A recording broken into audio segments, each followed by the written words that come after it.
Hi everyone, it's Liam here from Rating the Races. So good news is I'm back this week. Well, it might be good news, it might be terrible news, to be honest. I'm back this week, feeling a lot better. Thanks to everyone who did message, just checking how I am. The illness didn't appear to affect my kidneys, which is all good. So we are back, and it's Royal Ascot tomorrow. So don't forget to get involved in the nap competition. There is a Royal Ascot special as well that we'll be running, so get your naps in. Any naps that you submit for that run at Ascot will be included in the nap Royal Ascot special. So let's dive in and have a look at what we like for tomorrow. The first race is the Queen Anne Stakes, the mile over a mile. The race over a mile, Group 1 for 4-year-old and older horses. So I've had a look at this race, and I think it's down to 3, and then I want to narrow it down to 2. So I'm a big fan of Inspiral. I thought her effort last year when winning the Coronation Stakes was very, very impressive. I thought it was the best performance of the meeting. She didn't then really go on. She was second in a Falmouth, beaten by Prosperous Voyage at 1-7. Yeah, she won at Dover, she won at Group 1, but then she was beaten again in the QE2 Stakes. Well beaten as well in 6th. Now, that was her run against the Colts and the Geldings, and, you know, she was quite comfortably beaten that day. She comes here for her first run of the season. You know, hasn't run for 248 days. It's her first run of the season, and she's up against race-fit horses, and to be honest, that puts me off Inspiral. I think she might find that she needed the run against a couple of proper good Group 1 colts. Those two colts that I like against her are Modern Games and Native Trail, and I don't think there's a lot between them. Native Trail, his form doesn't look great recently.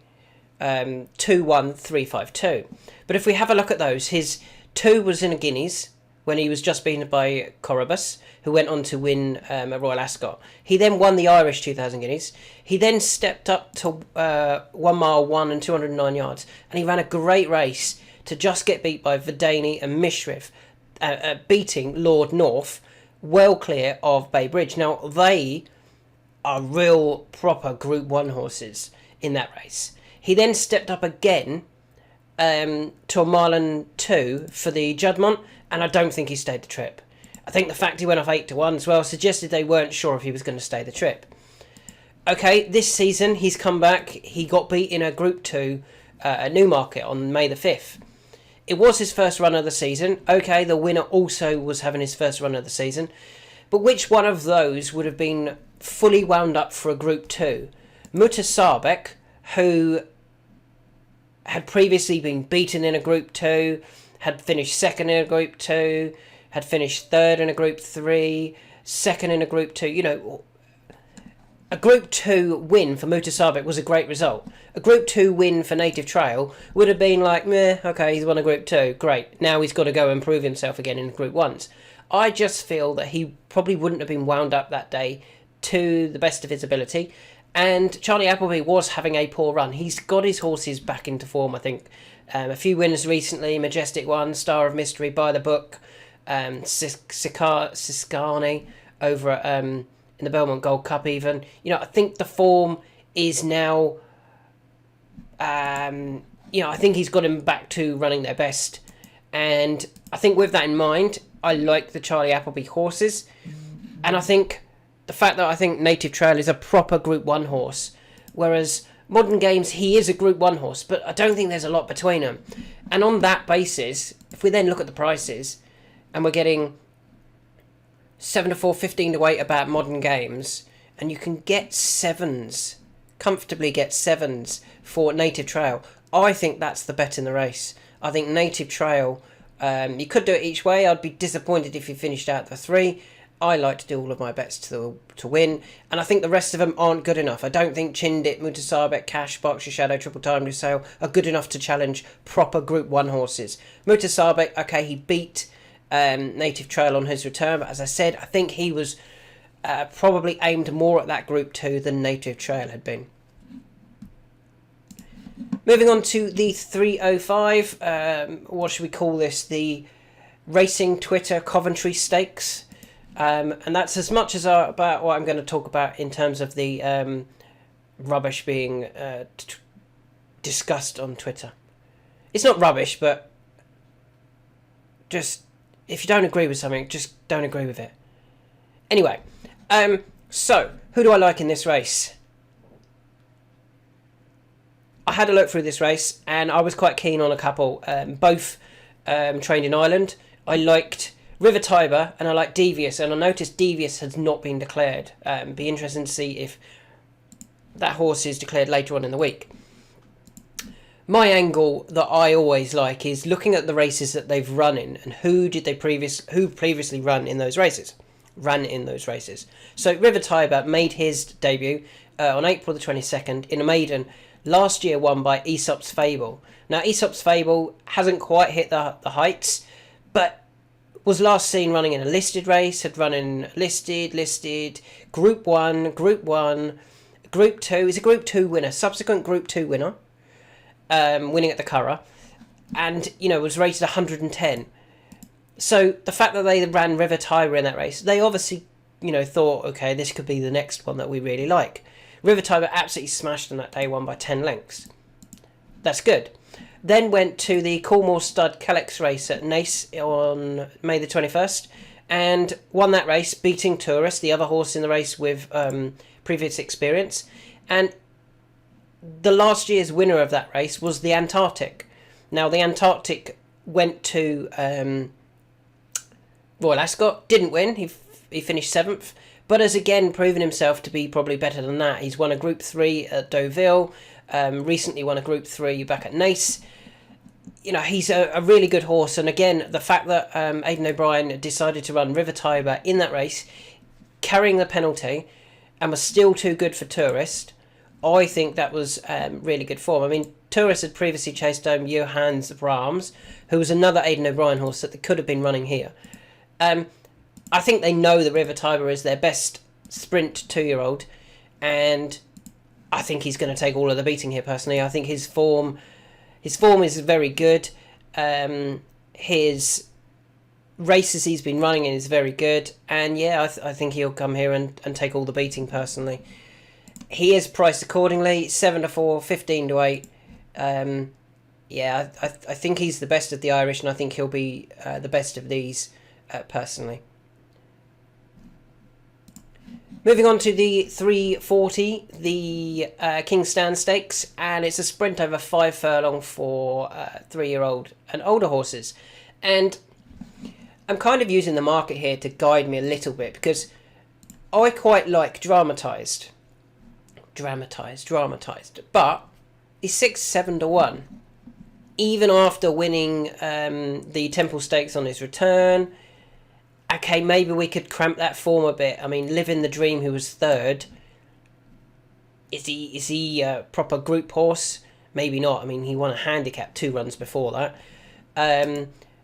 The second horse, Equilateral, good horse, top, real top class. Not for me. Was 2nd in a listed race. So with that in mind, I kind of understand why dramatised is only the price she is. She's bigger than. Probably suggests that they think she's top class Group 1. So with that in mind, where do we look at? Manakan. Well, Manakan was running in handicaps last year. Mental that he ran in the Dubai Duty Free Shergold Cup Dash in August of last year. I mean, Judicial, the 10-year-old, under Frankie, they must be gutted that they bumped into Manakan. 7-2 favourite that day, 1 off 101. He's now rated 111. I mean, how unlucky was that to have bumped into Manakan? But I think he's got to prove that he's a proper Group 1 horse. Beaten last time in a Group 3. He's won a listed. He's improving, but is he right up there? In my opinion, I don't think he is. I know Frankie takes the ride and he'll be shortened accordingly because of that. So we're looking for a proper Group 1 horse here. I think there's only a couple. And there's one that I think she takes all the beating, really. That is boring one. The Highfield Princess, 5-2 favourite. I thought her comeback effort at York over 6 was very, very good. She travelled really well and was only just run down late on by the rapidly improving Azure Bleu. We obviously know that she's very good. 4th in a Group 1 at Keeneland, winner of a Group 1 at the Curragh, winner of a Group 1 Nunthorpe at York, winner of the Prix Maurice de Geest at Deauville. That's proper good form for Highfield Princess, and I think she is the one to beat here. I think with that run under her belt, she'll travel nicely, and she will pick up when asked. And I think she's a proper Group 1 horse, whereas I've got a little doubt about some of the others. Twilight Calls could certainly bounce back. Obviously, finished second in this race last year. Could there have been excuses for the last 2 runs? Possibly. Ryan back on board. Maybe he just kind of ran on into the places and beat all those that maybe weren't Group 1 horses against Nature Strip. Maybe Nature Strip kept a lot of those other Group 1 horses out of the race. But yeah, I think Highfield Princess is a proper Group 1 horse, and I think she'll take all of the beating here at 5-2.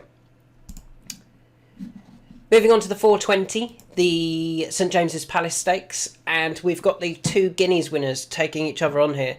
I can't remember how you pronounce it. It's not Chaldine, is it? It's like Culloden, who unseated on his return in the Greenham before winning the Guineas quite nicely, beating High Royale and Royal Scotsman. With that in mind, Royal Scotsman obviously went to the Irish 2000 Guineas quite quickly afterwards. What was it? 21 days. And disappointed. Finished 9th at 6-4. Now ran no sort of race whatsoever. That wasn't his running, was it? You know, maybe he didn't travel well. Maybe he didn't travel over to Ireland.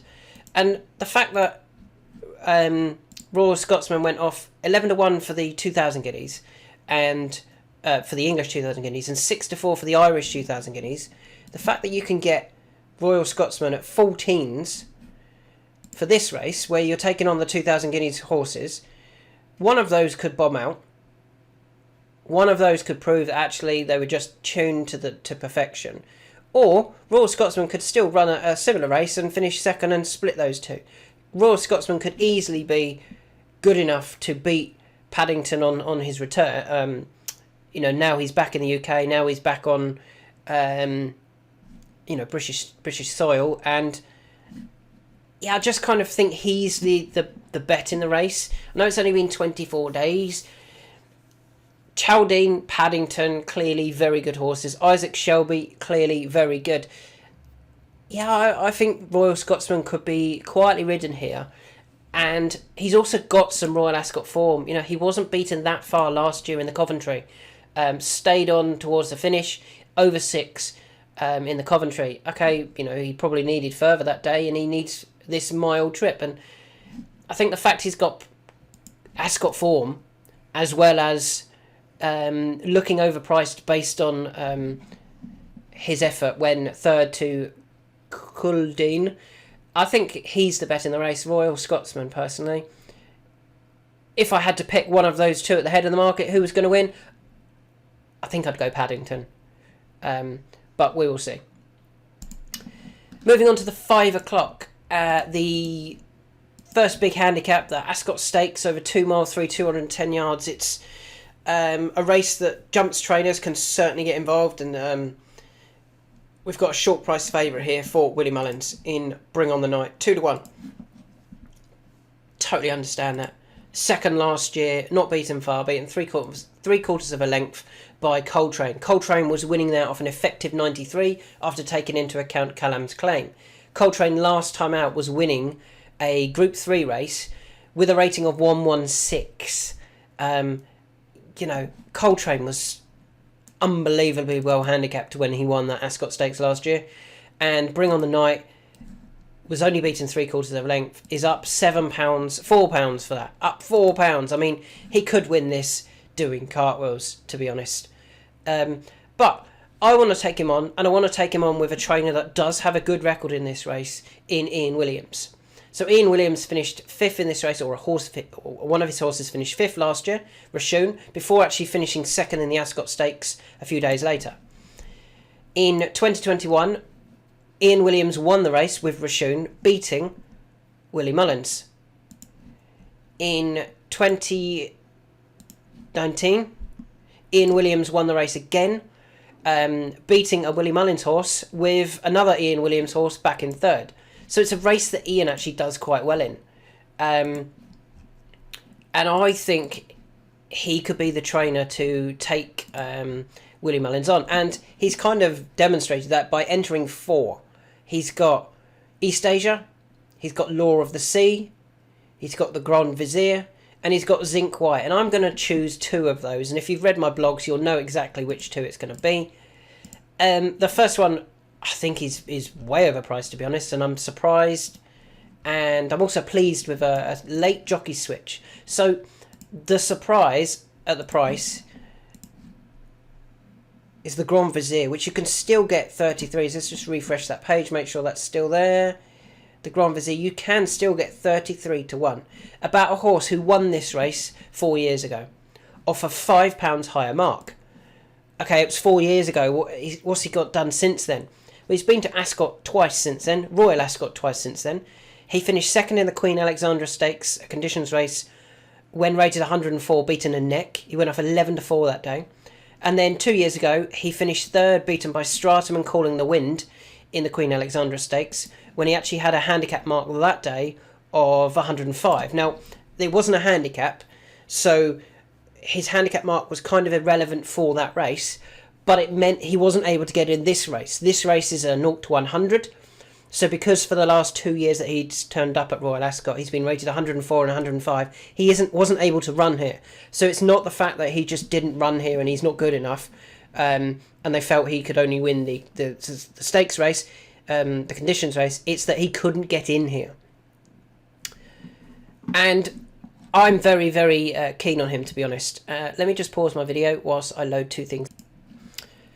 So the first thing I wanted to highlight was I actually highlighted the Grand Vizier for this race back in May 2023, so only last month. But yeah, he got dropped £2 for running a moderate race in the Chester Cup. Actually, look at this. I put, if Ian runs both the Grand Vizier and Law of the Sea in the Ascot Stakes, I'd be very disappointed if he didn't get at least the winner. He had 1st and 3rd in 2019. Could he get 1st and 2nd this year? So the Grand Vizier is one of those I like, and for reasons I've just explained. And the second one that I like is the other one in that tweet. Law of the Sea, getting well supported now. Available at 11 still. Why do I like him? Just jumping back quickly. So Richard Kingscote is now booked to ride the Grand Vizier. Richard's ridden the Grand Vizier on all 3 of his Ascot runs, all 3 of his Royal Ascot runs, so he'll know how to ride him. They did have David Egan booked, and Kingscote was on, I think Kingscote was on Law of the Sea, Jim Crowley maybe on Zinc White, and yet they've switched it, and now David Egan is on Law of the Sea, and Richard's back on the Grand Vizier. But I like Law of the Sea.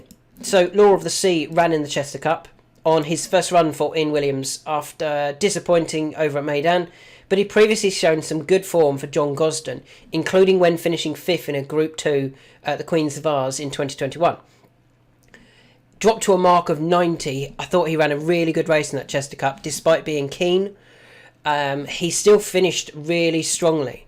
And I initially, after the race, suggested he wanted further. I thought further would be what he wanted, not shorter. And I think Connections decided to drop him next time down to 2 mile for a handicap to see if he was quick enough for the Northumberland Plate. And I think it showed he wasn't. The way he raced, he stayed on all the way to the line at the end, but didn't appear to have that initial turn of foot when Solent Getaway kicked away. Back over this 2.5 mile trip, I think it will suit him much better. And yeah, I'm really keen on him, to be honest. I really like Law of the Sea. And I think both of them can certainly challenge Bring on the Night, and a horse with no name who, for Nicky Henderson, could still be anything on the flat. Jim Crowley's chosen to ride Zinc White for Ian Williams and the owners. Who are the owners? Mr. Beetham and DPL Fab Limited. Don't know who they are. But yeah, they've got a couple of horses now with Ian Williams. Zinc White was winning the Chester Plate. But I think that's the difference. He was winning the Chester Plate with a clear run. Law of the Sea would have won the Chester Cup. And yet, they both run here off 92. And with that in mind, I think Law of the Sea will beat Zinc White. So they're my two for this race. Law of the Sea at 11s and the Grand Vizier at 33 to 1. Moving on to the 5:35, the Wolverton Stakes. Wolverton Stakes, not Fritton. Wolverton Stakes. And I like one in this, and I think there's a bit of a better price than he should be because of the Frankie factor. So the Frankie factor, in my opinion, is making Saga the 7-2 favourite. Saga is good, but has been beaten in handicaps. Now, the horse I really like here is Francesco Clemente, who's actually only been beaten in a listed race. Now, they've kind of got close form here in that Francesco Clemente got beat by King of Conquest off levels, and King of Conquest had beaten Saga off levels. So there's not a lot between them there. The difference for me is Saga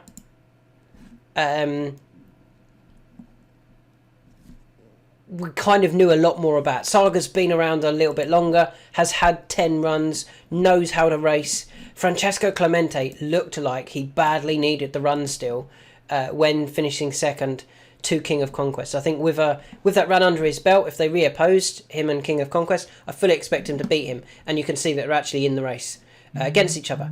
But I'm quite confident that Francesco Clemente is going to be the one to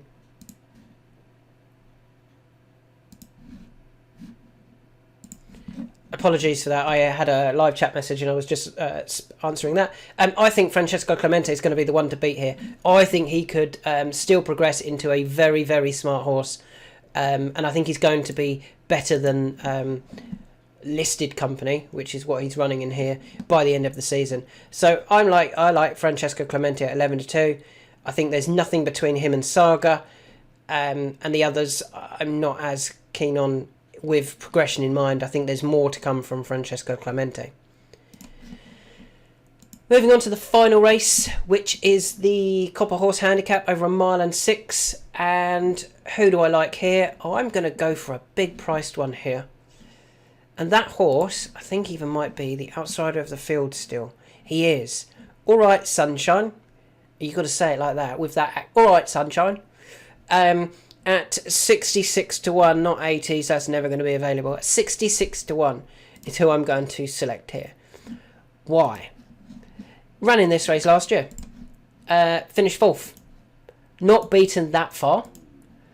Okay, he's £1 or £2 higher than he was last year. But that, for me, just demonstrates that he did go on from that run. It's not that he only had the one good effort. He then went and won the Bell Ringer Handicap at Ripon. Now, when he was beaten here at Ascot by Get Shirty, Cleveland and Akita Sushi, first of all, I think that's good form in itself. Get Shirty is still, I think he's £4 higher still. And did go and win the Old Newton Cup afterwards. So, straight away, the winner, good form. Cleveland had come from winning a Chester Cup, then probably found this too short, probably ran his best race in the Irish Cesarewitch afterwards when finishing not beaten far in 6th. The third horse, Akita Sushi, could have returned here actually. A bit surprising that he didn't. But he's won 2 handicaps or conditions races, Dundalk. I know it was on the all-weather and he was expected to win, but at least he won them. You know, he showed that he is a decent horse, and then last time out was beaten in a Group 3.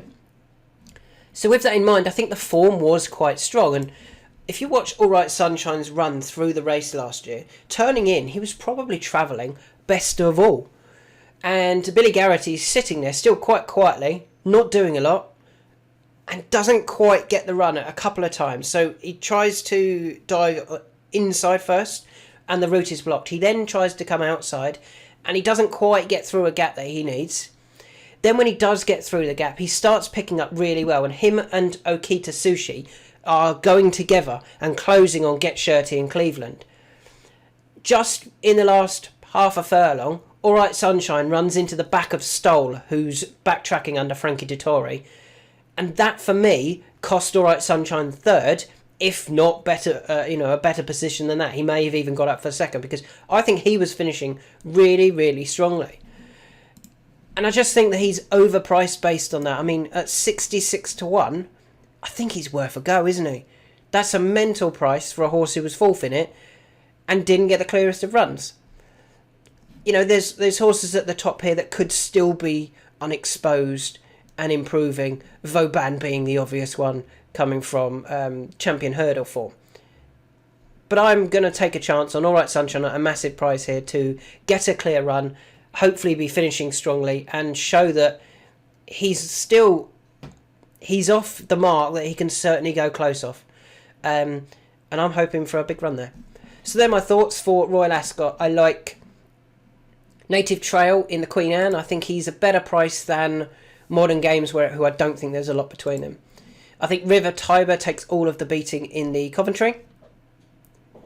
I think Highfield Princess wins the King's Stands and proves that she's the proper Group 1 horse in the race.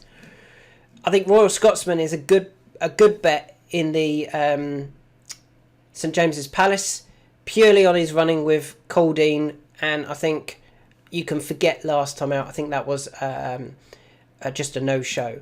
In the 5 o'clock, I want two big prices, or two biggish prices. Law of the Sea at 11s.